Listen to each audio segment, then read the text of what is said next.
श्री गणेशाय नमः। वेदपुरुषाय नमः। वासुदेवाय नमः। सच्चिदानंदरूपाय विश्वोत्पत्त्यादिहेतवे तापत्रय विनाशाय श्रीकृष्णाय वयं नमः।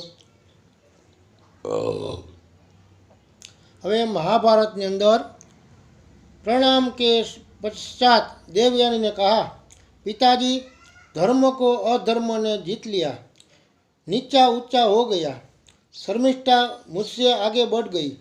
उसके 3 पुत्र हुए, मेरे इन महाराजा से ही। उन्होंने धर्म मर्यादा का उल्लंघन किया है। धर्मग्न होकर आप इस पर विचार कीजिए। शुक्राचार्य ने कहा, राजन, तुमने जानबूझकर धर्म मर्यादा का उल्लंघन किया है, इसलिए मैं तुम्हें श्राप देता हूँ कि तुम बूढ़े हो जाओ। शुक्राचार्य के श्राप देने ही राजा ययाति बूढ़े हो गए। अब उन्होंने शुक्राचार्य की प्रार्थना की और कहा, मैं अभी आपकी पुत्री देवयानी के संग से तृप्त नहीं हुआ हूँ। आप हम दोनों पर कृपा कीजिए, मैं बूढ़ा न हूँ। आचार्य ने कहा, मेरी बात झूठी नहीं हो सकती। हाँ, तुम्हारे इतनी छूट देता हूँ कि तुम अपना यह बुढ़ापा किसी दूसरे को दे सकते हो। ययाति ने कहा, ब्राह्मण, आप ऐसी आज्ञा दीजिए कि जो पुत्र मुझे अपनी जवानी देकर बुढ़ापा ले ले, वही राज्य, पुण्य और यश का भागी हो।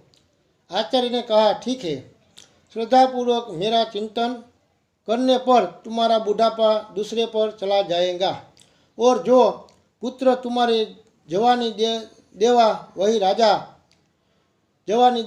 राजा, आयुष्मान, यशस्वी और तुम्हारे कुल का वंशधर होगा। राजा ययाति अपनी राजधानी में आए। पहले उन्होंने यदु को बुलाकर कहा, मैं बूढ़ा हो गया, मेरे शरीर में झुर्रियाँ पड़ गई, बाल सफ़ेद हो गए, परंतु मैं अभी जवानी के भोगों से तृप्त नहीं हूँ। तुम मेरा बुढ़ापा लेकर अपनी जवानी दे दो। 1000 वर्ष पूरा होने पर मैं तुम्हारी जवानी फिर तुम्हें लौटा दूंगा। यदु ने कहा, बुढ़ापे में अनेक को दोष है। उस अवस्था में खाना पीना भी तो ठीक नहीं होता। शरीर ढीला, बाल सफ़ेद और सारे शरीर पर सुजरिया, शक्ति नहीं, आनंद नहीं, युवतियाँ तिरस्कार करती है। मैं आपका बुढ़ापा नहीं ले सकता। ययाति ने कहा, अर्जी, तुम मेरे हृदय से उत्पन्न हुए हो, फिर भी मुझे अपनी जवानी नहीं देते। जाओ, तुम्हारी संतानों का राज्य का हक नहीं रहेगा। फिर उन्होंने अपने दूसरे पुत्र तुवर्ष को बुलाकर भी वही बात कही, परंतु उसने भी बुढ़ापा लेने से इनकार कर दिया। ययाति ने उसे भी श्राप देते हुए कहा, तेरा वंश नहीं चलेगा, तू मांस भोजी, दुराचारी और वर्णशंकर म्लेच्छ का राजा होगा। इस प्रकार देवयानी के दोनों पुत्र को श्राप देकर ययाति ने धर्मिष्ठा के पुत्र क्रुद्धु को बुलाया और उससे अपने बुढ़ापे बदले में जवानी देने की बात की। कुद्रू ने कहा, बूढ़े को हाथी, घोड़े, रथ और युवतियों का कुछ भी तो सुख नहीं मिलता। जवान लगने लगती है, मैं बुढ़ापा नहीं चाहता। ययाति ने कहा, अरे तू अपने बाप से ऐसा कह रहा है? तुझे ऐसे स्थान में रहना पड़ेगा जहाँ रथ, हाथी, घोड़े और पालकी की तो बात ही क्या, बैल, बकरे और गधे भी नहीं जा सकेंगे। केवल नाव से जाना पड़ेगा। राज्य तुझे भी नहीं मिलेगा। लोग तुझे भोज कहेंगे। केवल तू ही नहीं, तेरे वंश की यही गति होगी। फिर अनु के भी अस्वीकार कर देने पर राजा ने उससे कहा, तू मेरी बात नहीं मानता है, इसलिए तेरी संतान जवान होकर मर जाएगी। तुझे अग्निहोत्र करने का अधिकार नहीं रहेगा। इन पुत्रों से निराश होकर अयाति ने अंत में पुरु को बुलाकर कहा, बेटा तुम मेरे बड़े प्यारे हो, तुम मेरे अच्छे बेटे हो। देखो मैं श्राप के कारण बूढ़ा हो गया हूँ और जवानी से तृप्त नहीं हूँ। तुम मेरा बुढ़ापा लेकर अपनी जवानी दे दो। विषय भोग करने के बाद 1000 वर्ष पूरा होने पर मैं अपने पाप के साथ बुढ़ापा ले लूँगा। पुरु ने बड़ी प्रसन्नता से उनकी आज्ञा स्वीकार कर ली। अयाति ने आशीर्वाद दिया, मैं तुम पर अद्वितीय प्रसन्न हूँ, तुम्हारी प्रजा सर्वदा सुखी हो रहेगी। ऐसा कहकर उन्होंने शुक्राचार्य का ध्यान किया और अपना बुढ़ापा पुरु को देकर उसकी जवानी ले ली।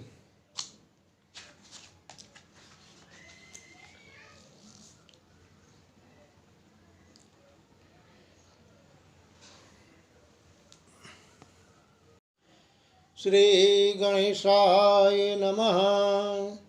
वेदपुरुषाय नमः। वासुदेवाय नमः।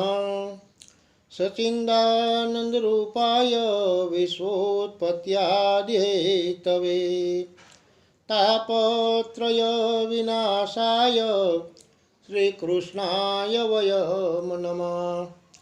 હવે महाभारतની અંદર अयाति का भोग और वैराग्य, पुरु का राज्याभिषेक।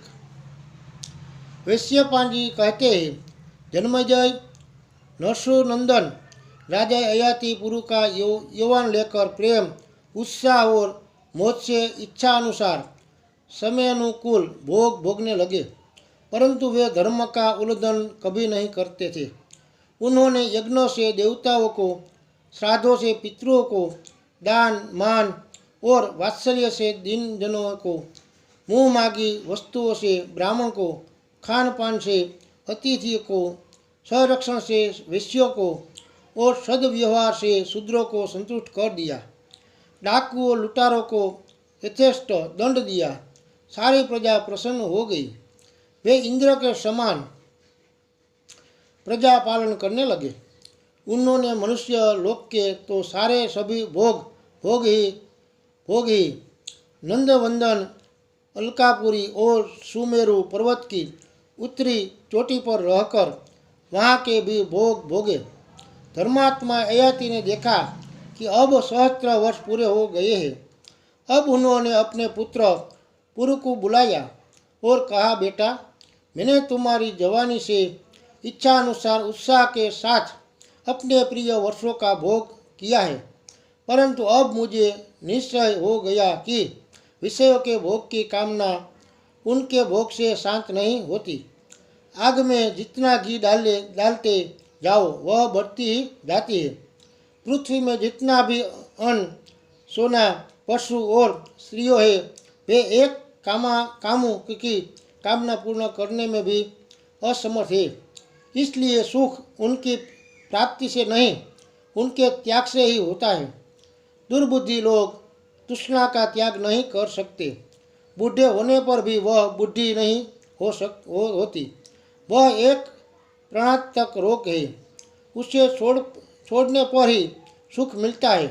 देखो विषयों का सेवन करते करते 1000 वर्ष पूरा हो गया, फिर भी मेरी तृष्णा दिनों दिन बढ़ती ही जा रही है। अब मैं इसे छोड़कर अपने मन को ब्रह्म में लगाऊंगा और भूख प्यास आदि इंद्रियों से निश्चित तथा शरीर आदि से निर्मम होकर हरिणों के साथ वन में विचरूंगा। मैं तुमसे प्रसन्न हूँ। तुम अपनी जवानी ले लो और यह राज्य ग्रहण करो। तुम मेरे प्यारे पुत्र हो। बस पुरु ने अपना यौवन ले लिया और अयाति ने अपना बुढ़ापा। प्रजा ने देखा कि महाराज अयाति अपने बड़े पुत्र को राज्य से वंचित करके छोटे पुत्र पुरु का अभिषेक करने जा रहे हैं। तब ब्राह्मणों को आगे करके सब लोग उनके पास गए और बोले, राजन आप अपने ज्येष्ठ पुत्र यदु को छोड़कर पुरु को क्यों राज्य दे रहे हैं? हम आपको सचेत करते हैं, अपनी धर्म की रक्षा कीजिए। तब अयाति ने कहा, सब लोग सावधानी से मेरी बात सुनो। एक ऐसा कारण है कि मैं यदु को कभी राज्य नहीं दे सकता। मेरे ज्येष्ठ पुत्र यदु ने मेरी आज्ञा नहीं मानी थी। जो अपने पिता की आज्ञा नहीं मानता वह सत्य पुरुषों की दृष्टि में पुत्र नहीं है। जो माँ बाप की आज्ञा माने, उनका हित करे, उन्हें सुख पहुँचाए, वही पुत्र है। पुरु के अतिरिक्त सभी पुत्रों ने मेरी आज्ञा की अवहेलना की। पुरु ने मेरा सम्मान किया, मेरी आज्ञा मानी, इसलिए यही मेरा उत्तराधिकारी है। यदु आदि के नाना शुक्राचार्य स्वयं ही मुझे यह वर दिया है कि जो तुम्हारी आज्ञा का पालन करे वही राजा हो। इसलिए मैं सारी प्रजा से अनुरोध करता हूँ कि अब लोग पुरु को ही राजा बनाए। प्रजा ने संतुष्ट होकर पुरु का राज्याभिषेक किया।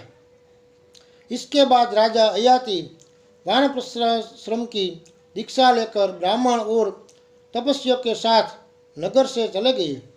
यदु से राज्याधिकारहीन यदुवंशी की तुवर्षु से, यवनों की, द्रुह से, भोजों की और अनु से मछलियों की उत्पत्ति हुई। जन्मेजय पुरु से ही प्रसिद्ध परवंश चला, जिसमें तुम्हारा जन्म हुआ है। राजा अयाति वन में कंद मूल फल का भोजन करते रहे। उन्होंने अपने मन को वश में किया। क्रोध पर विजय प्राप्त की। वे प्रतिदिन देवताओं और पितरों का तर्पण करते, अग्निहोत्र करते, खेतों में से अन्न के कण बीन बीन कर अतिथि को भोजन कराने के अंतर यज्ञ शेष अपनी भूख बुझाते। इस प्रकार 1000 वर्ष बिताए। 30 वर्ष तक उन्होंने वाणी और मन को अपने अधीन करके केवल जल के आराध पर ही जीवन निर्वाह किया। 1 वर्ष तक बिना सोए केवल वायु पीकर ही रहे। इसके बाद 1 वर्ष और पंचाग्नियों के बीच में बैठकर बिताया। 6 महीने तक एक पैर से खड़े रहकर केवल वायु पान ही किया। उनकी पवित्र कीर्ति तीनों लोकों में फैल गई। शरीर छूटने पर उन्हें स्वर्ग की प्राप्ति हुई। बोलिए श्री कृष्ण कन्हैया लाल की जय। श्री गणेशाय नमः। वेद पुरुषाय नमः। वासुदेवाय नमः। सचिदानंद रूपाय विश्वोत्पत्त्यादिहेतवे तापत्रय विनाशाय श्रीकृष्णाय वयम नमः। હવે મહાભારતની અંદર अयाति का स्वर्गवास, इंद्र से बातचीत, पतन, सत्संग और पूर्ण स्वर्ग गमन वैश्यपान जी ने कहते हैं। जन्मेजय राजा अयाति स्वर्ग में बड़े आनंद से रहने लगे। वहाँ इंद्र, साध्य, मरुत, वसु आदि उनका बड़ा सम्मान करते। इस प्रकार हजारों वर्ष बीत गए। एक दिन वे घूमते घामते इंद्र के पास आए।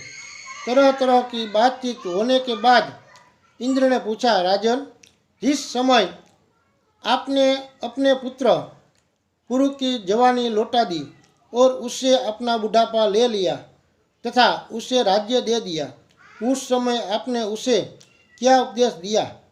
अयाति ने कहा, देवराज, मैंने अपने पुत्र से कहा कि पुरो, मैं तुम्हारे गंगा और यमुना के बीच के देश का राजा बनता हूँ। सीमांतर के देशों का भोग तुम्हारे भाई करेंगे। देखो भाई, क्रोधियों से क्षमाशील श्रेष्ठ है और सहस्त्रों से सहिष्णु मनुष्य तेर, जातियों से मनुष्य और मूर्खों से विद्वान सर्वथा श्रेष्ठ है।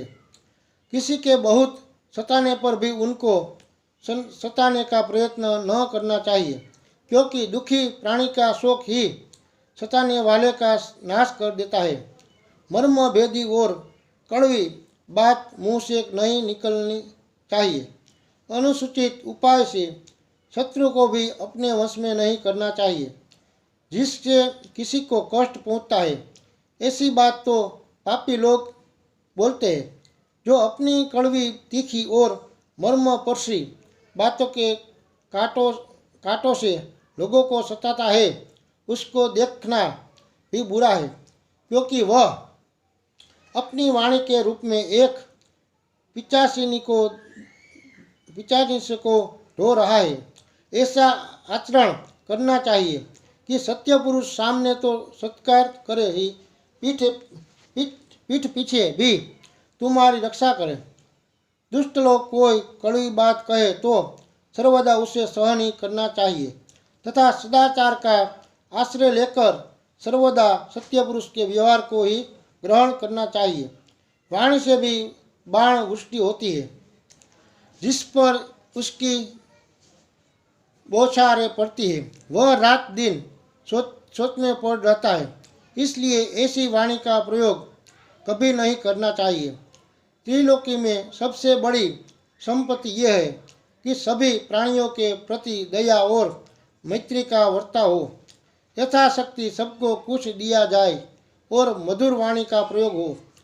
सारा रस यह कि कठोर वाणी न बोले, मीठी वाणी बोले, सम्मान करे, दान दे और सभी किसी से कुछ मांगे नहीं।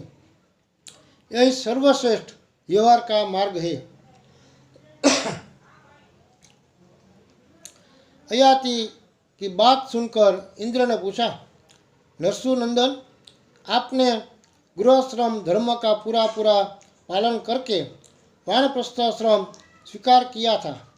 मैं आपसे यह पूछता हूँ कि आप तपस्या में किसी के समक्ष है? अयाति ने कहा, देवता, मनुष्य, गंधर्व और महर्षियों में अपने समान तपस्वी मुझे कोई नहीं दिखाई पड़ा। इंद्र ने कहा, राम राम, तुमने अपने समान बड़े और छोटे लोगों का प्रभाव न जानकर सबका तिरस्कार किया है। अपने मुंह अपनी करनी का बखान करने से तुम्हारा पुण्य क्षीण हो गया।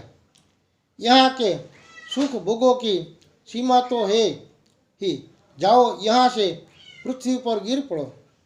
अयाति ने कहा, ठीक है, यदि सबका अपमान करने से मेरा पुण्य क्षीण हो गया तो मैं यहाँ से संतों के बीच में गिरूं। इंद्र ने कहा, अच्छी बात। इसके पश्चात राजा अयाति पवित्र त्रैलोकों से च्युत होकर उस स्थान पर गिरने लगे जहाँ अष्टक, प्रतवनंदन, वसुमान और शिवी नाम के तपस्वी तपस्या कर रहे थे। उन्हें गिरते देखकर अष्टक ने कहा, युवक, तुम्हारा रूप इंद्र के समान है। तुम्हारे गिरते देखकर हम शंकित हो रहे हैं। तुम जहाँ तक आ गए हो वहीं ठहर जाओ और विषाद तथा मोह छोड़कर अपनी बात बतलाओ। इस सत्य पुरुष के सामने इंद्र भी तुम्हारा बाल बांका नहीं कर सकता। दुखी और दीन पुरुषों के लिए संत ही परम आश्रय है। सौभाग्यवंश तुम उनके बीच में आ गए हो। तुम अपनी व्यवस्था ठीक ठीक सुनाओ। अयाति ने कहा, मैं समस्त प्राणियों का तिरस्कार करने के कारण स्वर्ग से च्युत हो रहा हूँ। मुझसे अभिमान था। अभिमान नरक का मूल कारण है।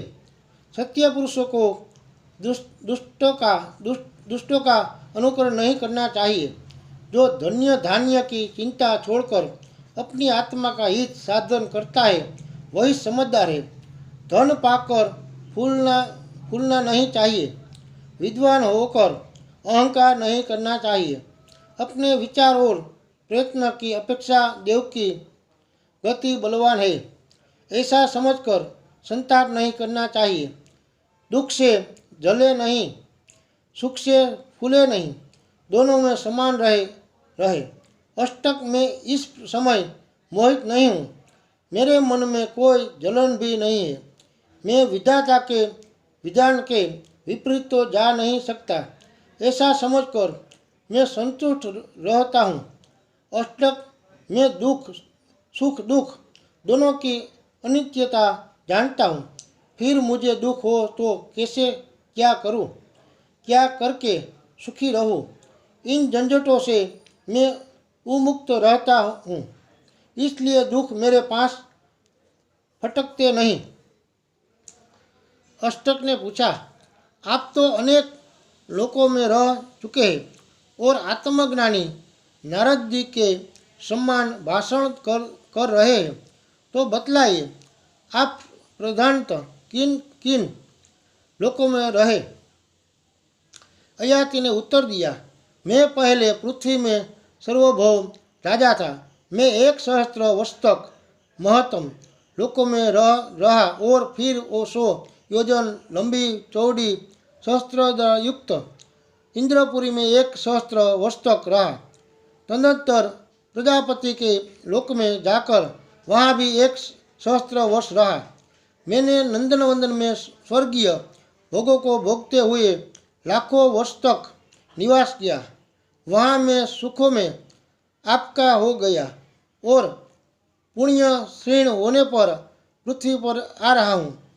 जैसे धन का नाश होने पर जगत के सगे संबंधी छोड़ देते हैं, वैसे ही पुण्य क्षीण हो जाने पर इंद्रादि देवता भी परित्याग कर देते हैं। अष्टक ने पूछा, राजन, किन कर्मों की अनुष्ठान से मनुष्य को श्रेष्ठ लोगों की प्राप्ति होती है? वे तब से प्राप्त होते हैं यह ज्ञान से। ययाति ने उत्तर दिया, स्वर्ग के 7 द्वार है। दान, तप, सोम, दम, लज्जा, सरलता और सब पर दया, अभिमान से तपस्या क्षीण हो जाती है। जो अपनी विद्वान के अभिमान से फूले फूले फिरते और दूसरों के यश को मिटाना चाहते, उन्हें उत्तम लोकों की प्राप्ति नहीं होती। उनकी विद्या भी मोक्षदान में असमर्थ रहती है। अभय के 4 साधन हैं, अग्निहोत्र, मौन, वेदाध्ययन और यज्ञ आदि। अनुसूचित रीत से अहंकार के साथ इनका अनुष्ठान होता है तो ये भय के कारण बन जाते हैं। सम्मानित होने पर सुख नहीं मानना चाहिए और अपमानित होने पर दुख। जगत में सत्य पुरुष ऐसे लोगों की पूजा करते हैं। दुष्टों से शिष्ट बुद्धि की चाह निरर्थक है। मैं दूंगा, मैं यज्ञ करूंगा, मैं जान लूंगा, मेरी यह प्रतिज्ञा है। इस तरह की बातें बड़ी भयंकर है, इनका त्याग ही श्रेष्ठकर है। अष्टक ने पूछा, ब्रह्मचारी, गृहस्थ, वानप्रस्थ और सन्यासी किन धर्मों का पालन करने से मृत्यु के बाद सुखी होते हैं? अयाति ने कहा, जो ब्रह्मचारी आचार्य के आज्ञानुसार अध्ययन करते हैं, जिससे गुरु सेवा के लिए आज्ञा नहीं देनी पड़ती, जो आचार्य से पहले जागता और पीछे सोता है, जिसका स्वभाव मधुर होता है, जो इंद्रिय जीती, धैर्यशाली, स्वाधान तथा प्रसाद रहित होता है, उससे शीघ्र ही सिद्धि प्राप्त होती है।